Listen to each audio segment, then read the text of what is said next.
Welcome to the Heal, Thrive, Dream podcast, where trauma survivors become healthy thrivers. Each month, we'll feature a theme in the trauma recovery and empowerment field. To promote your recovery, healing, and learning how to build dreams, here is your host, Karen Robinson, transformational coach and therapist.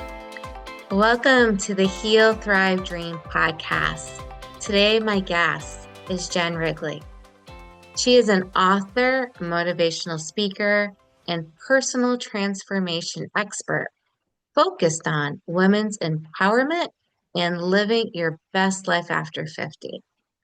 Her mission is to inspire and empower women in midlife to create a new story for their life, especially after facing significant challenges and trauma. Thanks, Jen, for being a guest today.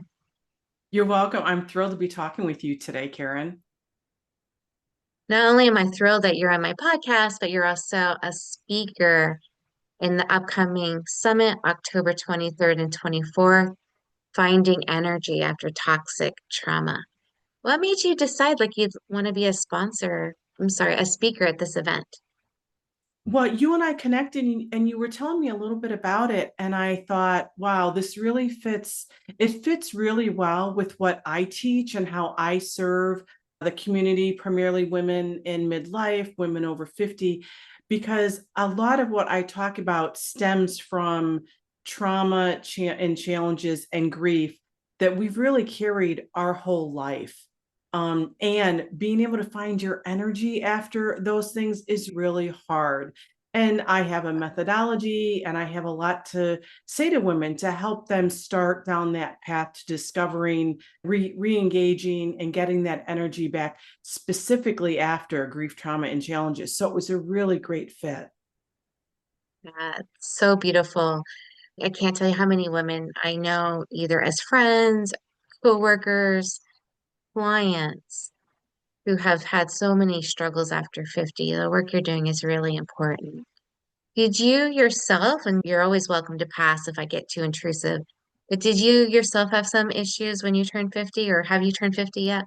I have. And actually, I've had some significant traumas in my life stemming from when I was a child. And it started when my father died when I was 10, died suddenly when I was 10. But I didn't process that. I talk about how as women, we take our grief and our challenges and we kind of stuff them down inside. We don't necessarily deal with them. It wasn't until I was in my 50s that many of these things resurfaced. It was really, the trigger was I lost my mother when I was in my 50s. And at that point, I was grief-stricken over her death, her passing. But what happened at that time is multiple traumas that had happened throughout my life that I had just put to the side, not really dealt with, not processed, all came to light. And it wasn't that I didn't know these things that happened, but I had not really processed them. And so when my mother died when I was in my 50s, it was this whole slew of things came up. And that's when I struggled significantly at that time and had to go through a whole healing process to get back to myself and regain who I was. And that's, of course, in the middle of many challenges that we all struggle with when we reach our 50s, things like empty nest, health concerns. So I had essentially, I called it my weighted blanket that I was carrying around that I needed to deal with. And before we jump into your healing, which of course is what we super want to focus on to show women and other listeners that there's hope after turning 50. We don't have to be doomed. But I think it's really important that we spend time talking about some of the symptoms you were having, whether they were mental, emotional, physical, spiritual, however you want to describe your symptoms. Are you comfortable sharing some of those with us? Yes, I will. And I think that's important too, because I feel like oftentimes women start to wake up a little bit in their 50s. And it is things that do trigger it. For example, oh, the kids are leaving home. What am I going to do now? Or you have a health scare, or someone close to you has a health scare. And all of a sudden, I feel like the reality of life starts to enter our consciousness more. And all of a sudden we realize, wow, I have been walking around. I have maybe not taken care of myself physically. So we feel bad about ourselves for a lot of reasons. And we put that weight on ourselves. We blame ourselves. But what I like to tell women and talk about is that it's not you, it's this weight you've been carrying. So I walk through life literally with a weighted blanket on me. Some people call it a gray cloud. Some people might go through severe depression.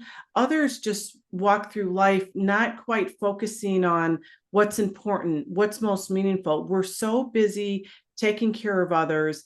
But I feel it in our 50s, all of a sudden we start to realize, okay, I need to start living for me now. So I had that. I walked around for a long time with that what I call that weighted blanket of just heaviness. And that was probably my biggest symptom. I did have some episodes of depression that I did get treatment for, but I would say it was more this weighted blanket feeling for years that I dealt with. Is it like a fatigue? Would you describe it like that? Or just A heavy? little fatigue, low energy, a sluggishness, and then just not feeling like I was engaging fully in life. And you mentioned you had some physical health problems. Are you comfortable sharing some of those? Yeah, and I do feel that this is partly a result of me carrying around this weighted blanket and not dealing with this grief and trauma. Is I was diagnosed with breast cancer. And this coincided with my mother falling ill and passing away. And so it was accumulation of multiple events that put me in a place of despair. I'm so sorry. Like it does sound like a lot at once. Yeah. Okay. And when did you decide to get help? What was the straw that broke the camel's back, or did you get help through the whole thing? So I did have a defining moment, and that was after my mother died. And as I said, I was grief stricken. So there was a day where I was just flat out on the kitchen floor, tears streaming down my face, and I didn't think I was going to be able to get up or go on. So a couple of things. One is when I was down there on the floor, that's when this vault of trauma and tragedies that had occurred during my life just started to come to me like, oh my gosh, I remembered back to when my father died and we had not really dealt with it. And then I remembered several other people in my family had passed away. And then I had the breast cancer diagnosis and I was like, okay, I don't know how I'm going to get up off the floor. But Too much. Yeah. so for me, so right in that moment on the floor, I heard a voice that I really felt was my mother and my family members. And the voice said to me, yes, life is really hard, but you will get up off the floor again because you need to be there for your children. And so I got a glimmer that there was something for me to get up. There was a reason for hope. So that is what got me off the floor in the moment. But then I went on a full healing journey, part of which consisted of talking with the therapist about these traumas that I had been through and starting to deal with those. But then I also did things like started to build out my community. And I started to realize and notice that a lot of women in my age group were faltering and they were feeling a sense of despair or dealing with significant issues themselves. So I started to build a community where we could talk about those things. That was something else that really helped me as well. Wow, that sounds beautiful. Other than having a community to get support, what else did you find healing on your path to recovery? So I went through a process, which I've now turned into a kind of a formalized framework that I've created called the healing journey, or I actually call it the flourishing journey. It is a healing journey, but my goal is to have women move from despair to flourishing. So some of the things that I did, one is I did a reflection on my past. So I sat down and sat in the moment with some of those tragedies that had happened in my life. I went back to when my father died and really spent time processing that and then processing how we as a family did not process it at all. And so I had to take the time now to go through that grieving process. And then I did something that someone might call a current life assessment. And that really is all about what in your life is serving you today. So what things are working for you, what aren't? Because I often feel that women in midlife, we don't always even know, what do we want to do? What do we like to do? What brings us joy? And even more, in my mind, even more importantly, what doesn't serve us anymore? And really start taking note of those things and doing more of what we like, and then starting to get rid of and reduce those things that don't serve us well. So I went through that process just on my own. But then after that, I created a dreamscape for my life. And I thought, you start thinking about how many years you have left, and want to, especially after a cancer diagnosis, most people who go through that are much more in tune to, this is how much time I have left, and I want to make the most of it. So I created a dreamscape for my life. And this was just really big dreaming about, what do I want to do for the rest of my life? So a dreamscape is something that I encourage everyone to do. But to be clear, you can't really create that dreamscape until you've really done your reflection and really looked at your current life. And then after the dreamscape, that's when I started thinking about imagining the possibilities. It's just when I started to get those glimmers of hope that I could change my life and things could be different. And then from there, I do something, I help them with something called a Soul Sparks Toolkit. And this is all about creating a personalized, curated toolkit for things that really bring you joy and give you life. And it could be as simple as a playlist of music that really lifts you up. It could be a reading list of poems or authors that you love. And it includes hobbies, which many of us in midlife have forgone all our hobbies. We don't even know what a hobby might be for us. So it's a lot about discovering and figuring out, what do you like to do? And then for me, the final step was taking action. So I had all these great ideas and things I wanted to do, but then I took the time to just take one small action in terms of something that was really going to light me up. And then by doing that over and over, I got to this place where I am now, which is really flourishing in midlife. That's so beautiful. Can you share a little more about what flourishing means and how that's impacted your energy? How you So feel that differently in your mind and body, that kind of thing? flourishing for me is really being able to wake up in the morning and feeling good about life. And it doesn't mean that every day is great or perfect, or I still don't have some grieving to do. But what it means is I'm able to wake up in the morning with some joy in my heart. And I have something called the daily joy practice, which is, I encourage all women to take 3 minutes a day and I spend 1 minute in stillness. I spend 1 minute in gratitude, and then 1 minute with intention. How do I want this day to be? So the way I'm able to flourish is I'm able to wake up with more joy on my heart, but then I intentionally cultivate this joy every day as well. So let me recap. 1 minute joy, 1 minute gratitude, 1 minute intention. The first minute is stillness. So Oh, stillness, so we quiet our mind so we can hear our heart.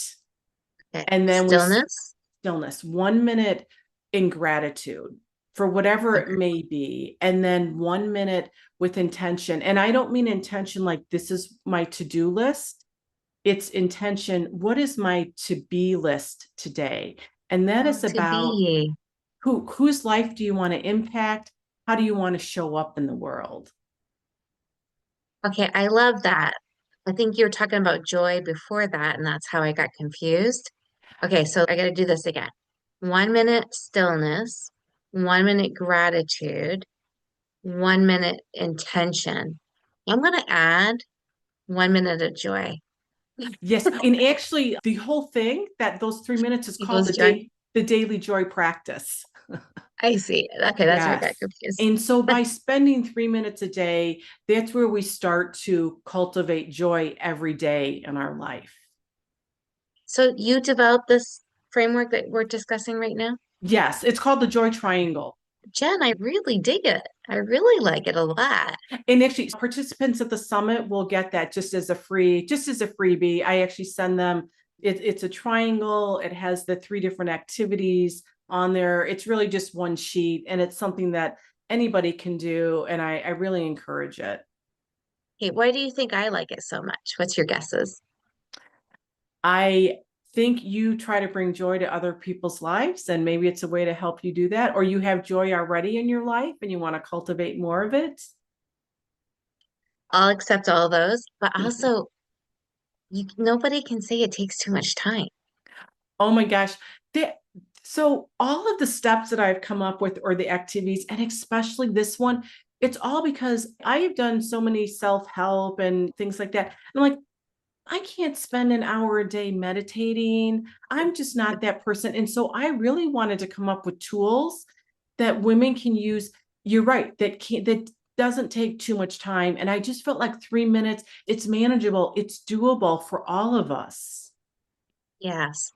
And I think it's like a lot of women at midlife, even before, we still live in this society where it's go.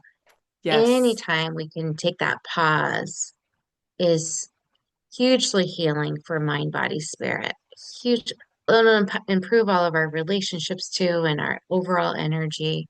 So I think it's beautiful and it takes away people's excuses.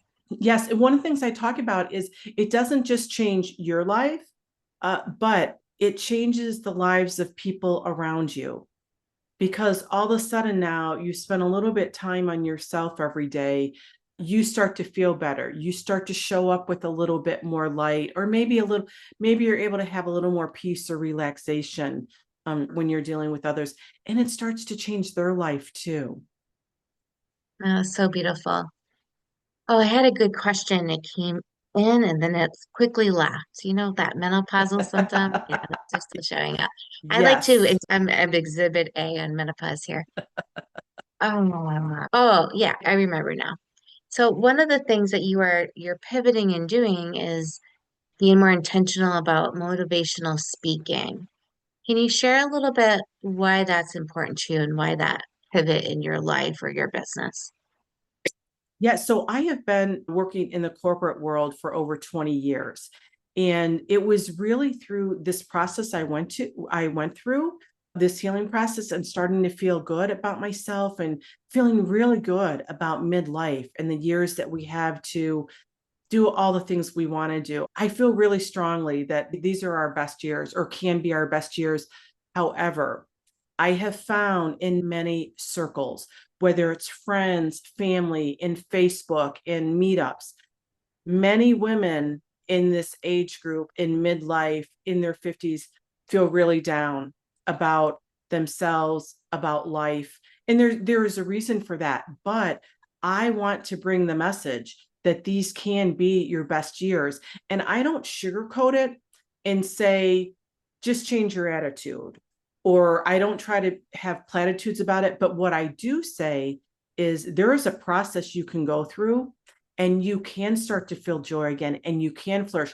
And really, Karen, even one woman goes from feeling despair to feeling better about herself. That is my mission. And that is why I am on this mission to speak to others about this healing process and how these can be the best years of your life. But you do have to take some action. You do have to be proactive about it, because we all know in this time in our life can bring you down if you let it. So true. So true. I love I guess your philosophy or your framework and why you want to do motivational speaking. I think that's wonderful. Tell me a little more too, like about your pivot in your business now. You're going to do motivational speaking. You're going to be doing coaching. Is it just one-on-one or only one-on-one might be a better way? Is there some group? Is there some It courses? Share a little more. Yeah, so I am, yes, being a motivational speaker, as you said, I also do a lot of writing. So you will find me published in a lot of magazines where I speak about this same topic. And I do have a book that will be coming out sometime next year that talks all about this. But the other thing I am in the process of creating is both programs and courses. So the program will be a self-guided or self-paced program where all the content will be online. I'll be doing the training. There's a lot of self-reflection and workbooks and activities that are involved in this type of process. So all of that is available to you to go through self-paced, do it on your own. But I will also be doing cohort courses, and that's really going through this Flourish journey process, but with a group of women. It'll be a limited number of women at a time, but that's where we'll meet together every week, primarily over Zoom. So I'm in Chicago. If I can get a cohort together in person, I would love that. But otherwise, we would be meeting through Zoom. And that is inherently even more valuable because you're making those connections, that community. And then if a program or course isn't right for somebody, I don't do one-on-one coaching, but I am starting to build out the Flourishing Over 50 community. And that's where women, our age group, can connect and speak about some of their challenges, yes, but this is really meant to be focused and for women that really want to live their best life. Beautiful. Awesome. I want to mention the podcasts live forever. So when your book comes out, I would love for you to let us know so we can add that link to your show notes. So when someone in the future is listening to the show and they're like, oh, I wonder if her book's available, they'll see the link. Click. There we go. Then they easily can access your book. And thank you for that, because I have been on a lot of podcasts and I'll have to go back to them all and do just what you suggested. I can't promise that they'll all add it, but I'm saying we will. Yes, thank you. Yeah, because we like having everything about you in one place. So anytime you offer a new course, if you want to add it in, please let us know. We also have a newsletter we can help promote and things like that too. Yes, and the So summits, of Jen, course. the summits, yes. Next year we're doing 4, and we voted for those 4 summits. And if you missed the vote, there is a link for you to vote for them if you'd like. Great. Okay. You have time. I'm closing the votes out on the 30th. Okay. I'm going to get on that right after this call. Yeah, we don't know the exact themes next year, but all the themes are beautiful. But the one that's winning right now is called Finding Purpose After Trauma. So that might entice you too. Yeah. Yes, yes. So Jen, I'm very thankful to you for being on this podcast today, offering value to complex trauma survivors and for those who are grieving as well. And thank you for being a summit speaker. For anyone that really resonates with your message and they want to get to know you better or spend time with you, what is the best way for them to reach you? The best way is Instagram and Facebook, but both of those are at Flourishing Over 50. And the 50 is spelled out. Flourishingover50.com. Yes. All right. Thank you again. Thank you, Karen. Thank you for listening in today. Please join us next week, same day and time. Also, I would love for you to check out my website, healthrivedream.com.